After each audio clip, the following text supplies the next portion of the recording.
কলকাতা থেকে আসামের দিকে উচ্চাকাঙ্ক্ষী রেলপথটি 1889 সালে পদ্মা নদীর প্রবল স্রোতের কাছে সবচেয়ে বড় চ্যালেঞ্জের মুখে পড়েছিল। পদ্মা নদীর উপর এই বিশাল সেতু নির্মাণ একটি নতুন প্রকৌশল যুগের সূচনা করেছিল। This current is too strong.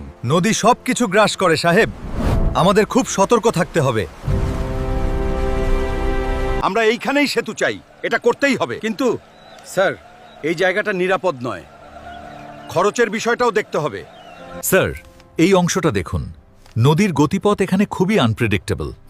দেখছি, এই বাঁকটা সত্যই চিন্তার বিষয়। বিংশ শতাব্দীর প্রথম দিকে হার্ডিঞ্জ সেতুর জন্য বিশাল ইস্পাতের স্প্যানগুলো বিশাল সমুদ্র পাড়ি দিয়েছিল। 19 শতকের গোড়ার দিকে এই বিশাল কর্মযজ্ঞ শুরু হয়েছিল। স্টিম চালিত এই যন্ত্র দানব পৃথিবীর বুকে তার ক্ষমতা প্রমাণ করেছে। ইয়া আল্লাহ, জোরসে একসাথে ওঠাও। করা ছিল। এই 3D অ্যানিমেশনে আপনারা দেখতে পাচ্ছেন কিভাবে হার্ডিঞ্জ ব্রিজের 45টি বিশাল স্তম্ভের জন্য পদ্মা নদীর গর্ভে ওয়েল ফাউন্ডেশন। আস্তে আস্তে উপরে তোল। ঠিক আছে, নামানো হচ্ছে।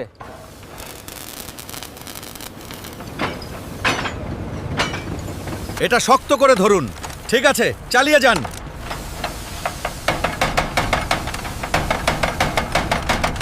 20 শতকের গোড়ার দিকে পদ্মা নদীর উপর হার্ডিঞ্জ সেতুর নির্মাণ কাজ চলছে। হাজার হাজার শ্রমিক দিনরাত পরিশ্রম করছে। আরেকটু ডাইনে।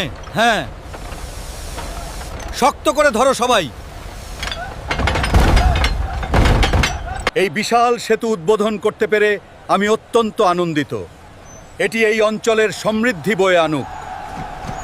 পদ্মার এই ভয়াবহ রূপের মাঝেও হার্ডিঞ্জ সেতু ইঞ্জিনিয়ারিংয়ের এক অসাধারণ নিদর্শন হিসেবে দাঁড়িয়ে আছে।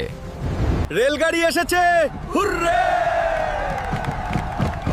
আমরা সেতু পার হচ্ছি।